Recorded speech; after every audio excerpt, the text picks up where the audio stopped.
Welcome back to Barely Filtered. And I hate to be the bearer of bad news. It's a sad day here at the Barely Filtered news station. This is the last episode of Barely Filtered as a podcast. I'm going to be transitioning. I'm going to become a YouTube star. So if you guys want to follow that journey, you are welcome to join. You should definitely keep your subscription to Barely Filtered on YouTube and tell your friends, because this show it's not over. It's just over in this capacity. We're going to be me and I'm going to have Sophie on at some point and some other guests. I don't know, really. I haven't quite worked out all the details yet, if you haven't noticed. Okay, we're going to back up. I'm going to bring you guys back to the beginning of Barely Filtered, and then we're going to walk through some of what I would consider my most viral moments. We laughed, we cried. There was a lot happened. And I think that's my life, I feel like everything happens at once. And then, there are these lulls and then everything happens at once again. And I feel like right now I'm in a everything's happening at once moment of my life. There's a lot of surprises coming up. One of them, you guys have just learned about, that I'm engaged, I'm getting married, and I have more surprises. Those are going to be revealed on Barely Filtered YouTube. So make sure that you're subscribed there. I love podcasting. I really do. I just feel as though the next chapter in my life, which, I'm in a relationship with somebody. It's hard to be quite as candid as I'd like to be when I'm in a relationship, and I have to be mindful of sharing parts of my life that now involve more people than just me. So that's one element to why I'm not really wanting to continue the podcast version of this, but you are going to be able to be brought through my life just in a different way now. You're going to be able to watch things unfolding rather than me explaining them. Okay, so let's back up. We started this podcast, me and my ex-co-host Kristen, is still a good friend of mine. She went and did that whole homestead life. She's on baby number 8 right now. I don't even know, but she went that route. I'm still here recording, but now things are going to be changing for me as well.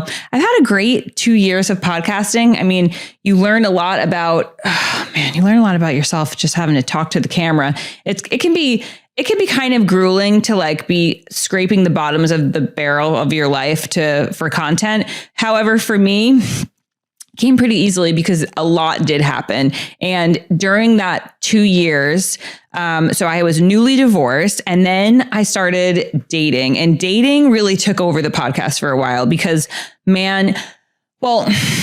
I had a lot of content because I was treating it like a job. I have friends who are single who are not on dating apps and who don't really ever go out on dates. And they're wondering why they're single. I mean, they don't wonder why they're single. They're kind of like, oh yeah, I'm going to get around to it. It's just not a priority. For me, being in a relationship and finding my person and having that family system, having more kids, that was always a priority of mine. So I really did treat it like a job. I was on all the dating apps, and I had did I have a lot of good experiences? No, not really. I had a lot of learning experiences. I learned that even if a man says they're okay dating a podcast host, they really aren't. I guess maybe I wouldn't like it either if somebody was kind of relaying their point of view of a story and you're not here to give yours. I think I try to do a pretty good job, but whatever. But let's start from the beginning. Man, who was one of the first people that I started dating that I talked about?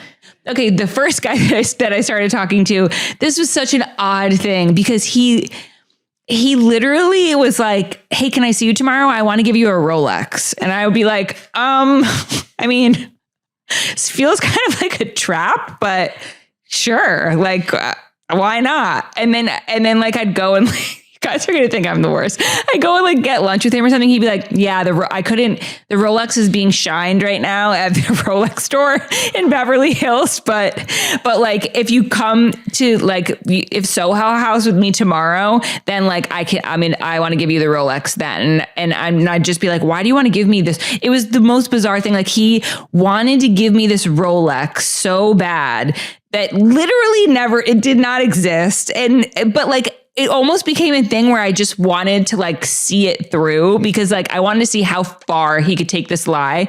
It ended up being like a couple weeks of him talking about this Rolex every single day. I don't know what he was was he trying to get in my pants? Was he trying to, I don't know. It was a very odd thing. But what I ended up learning about this guy was that guys will pull out all sorts of absolute blatant lies just to see like what they can get you to do. I don't know. It's like this puppet game. Every time I went on a date with this guy, he would bring some grand gift that I did not ask for. One of the gifts that he got me were this pair of Jacques Marie Marmousse or whatever sunglasses. They're like $800 sunglasses. Did not ask for these. Okay. I thank you so much. Like, wow, this is such a nice gesture. A couple months later, I get a text from somebody who's asking me like, hey, just following up to see like how, if you're like ready to tag us in that post for the sunglasses, blah, blah, blah. Like, yeah, no, he had gotten me sunglasses and then told whoever he got these sunglasses from that I was going to promote their business. So people, it was just a wild thing. And I ended up tagging them because I'm like, well, I mean, it's not their fault that this guy told them that I was gonna tag them because they gave me sunglasses. I don't know. It's so weird. Anyway, I never did get the Rolex. Sad story. Did get a pair of sunglasses. Strangely enough, the sunglasses and the hat. He also got me this Nick Fouquet hat. His style, not my style. And both of those things went missing from my life. I have no idea where they are. Like, I don't know. I wasn't meant to have them. I don't know where either of those things went. I almost feel like maybe he snuck in my house and took them. I have no idea. Oh man. Of course, there was the one who had the family that he was probably the most, that was the most viral one. The guy who had the family that I dated for, I mean, I was seeing him on and off for like 3 months, but the reason why it didn't feel like it was 3 months, it felt like it was shorter than that, only because he always had an excuse. He was like very busy with his wife and kids, obviously, that I didn't know about. So there was him. And then there was, oh God. And then there was a guy there was a few different guys. There was the guy who with the erectile dysfunction who told me that he didn't think we had sexual chemistry and that's why he couldn't get hard. So basically he blamed that on me. Not the best tactic to take. It's like, I just feel like if you have something wrong with the way you perform sexually, the last thing you should do is blame it on the other person. It's just not a good look. So there was that guy. There was also the guy who who wanted to date me to potentially like host a podcast together, and then ultimately didn't like that I talked about him on my podcast. And then recently, this was something interesting happened this week. I was on Instagram and I saw somebody that I know, like a friend of a friend. They were at this event and she was standing with this guy who I recognized. And the reason I recognized him is because he was on Raya last year and we talked. He texted me around the clock for maybe 3.5 weeks. Okay. This was somebody that like, it was kind of over the holidays. I think it was over like Thanksgiving. And like he was away and then I was away and we were just like, we were talking, we were planning on meeting. We like talked on the phone a bunch. I just felt like I invested a lot of time getting to know this person. And then all of a sudden he dropped off the face of the earth. I don't know if I almost feel like it was when I told him that like I wasn't drinking or something anymore, or like that I was doing, I don't know, the sober November thing. Probably for me, I always pick like the most random month to do something like that. And then like he just dropped off the face of the earth, and I'd like check in and be like, hey, like, are you still there? Did something happen? Like, let me know what's up. Are we still going to meet up? No answer ever. Like, never texted me back, never called me back, dropped off the face of the earth. It was just like the creepiest, eeriest feeling. Made me feel like he had no integrity. Now I just see him on the internet with this girl who I know, and I was trying to scroll back to see when they started dating. Evidently, they started dating sometime last year, but I think it was well after he ghosted me. I'm not going to say anything to anybody about it, but I just feel that somebody who's capable of ghosting like that, it makes me wonder, like, what other lack of integrity will they display if they can get away with it? You know, it's like, I get it. I've like not answered people, and I've not answered people, or like, you know, maybe made a plan with somebody and then neither of us says anything, and like whatever, we both forget about it. But like, if you take up 3 weeks of someone's life, getting to know each other, having phone conversations, like being vulnerable with somebody, and then you're, you know, have plans to meet up, and then this person is reaching out being like, hey, what's up? Checking in, like, is everything okay? Are you just going to say nothing? You're just going to leave them high and dry? I find that to be such an eerie, creepy display of like respect. So anyway, that's all I have to say about that. Dated that guy talked to him for like a few weeks. It was that kind of a person that really kind of got me down about dating. And it was always on Raya, because what happens is, and I think this is exactly what happened with this guy. I think he ended up finding somebody who was like, had more followers, who is younger. Like, it's on Raya. This is what I found. The guys are looking for somebody with a little clout. They all want to date models. And like, you're only as good at, like, if there's somebody who's like more famous than you, like I feel like that's the edge. So I ended up meeting Zach on Hinge, and it was the best advice one of my friends ever gave me. Didn't try to find a nice, normal guy. And that's what I did. I went on Hinge and I found somebody who wasn't looking for a girl who like is famous or a model or this or that or the other thing. And yeah, I'm really happy that I did that. Although I will say, I do think it's hard for women, especially women who have kids. I think, you know, the pool is smaller. I think it's also hard for women who are 40 and older. I think a lot of men, like, well, unless you're going for guys who are like in their 50s, I think men in their 40s want to date girls in their 30s. I haven't really found a lot of men in their 40s that want to date women their own age.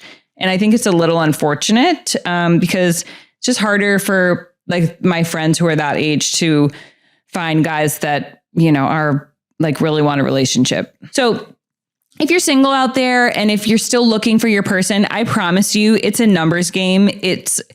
It really is just probability. Like if you're going on one date a month, let's say you're 38. Okay. Your chances of finding somebody are less than somebody who's 28. It's just true. Okay. Now you go on a date once a month. Your chances of finding the person is going to be less than if you're going on a date once a week.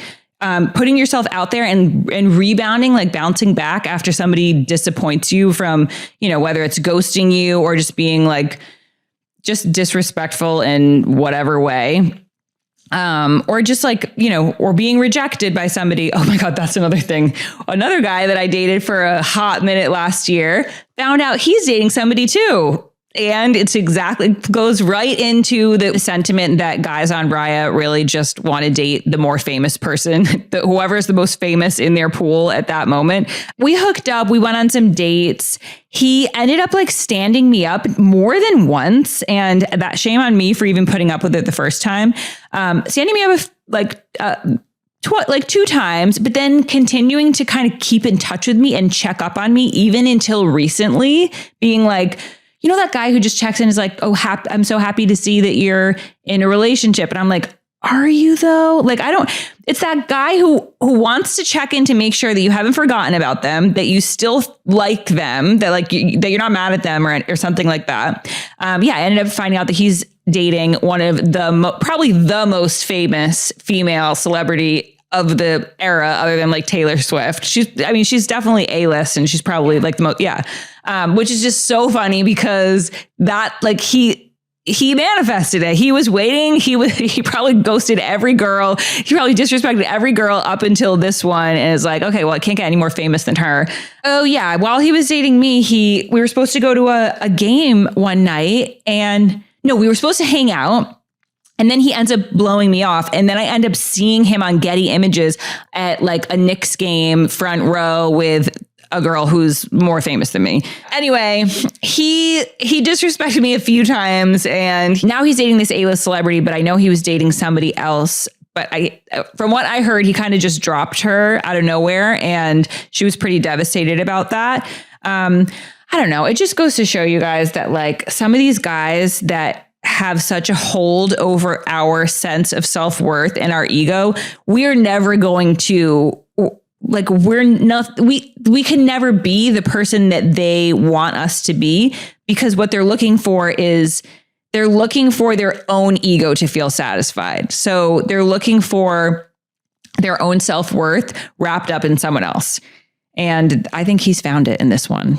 I think from the 2.5, 3 years of dating that you guys got to watch me through, a couple of my biggest takeaways is, you know, anytime that you're trying to look to somebody else to validate, you know, how that you're special or validate that, you know, that you're worthy of someone's time and attention. I think like whenever it starts off that way or whenever you feel like you're having to prove yourself in a certain way to someone, it's just a bad sign off the bat. And I think I could have saved some time trying to, I could have saved myself some time by shutting the door more quickly on people who didn't see my value right away.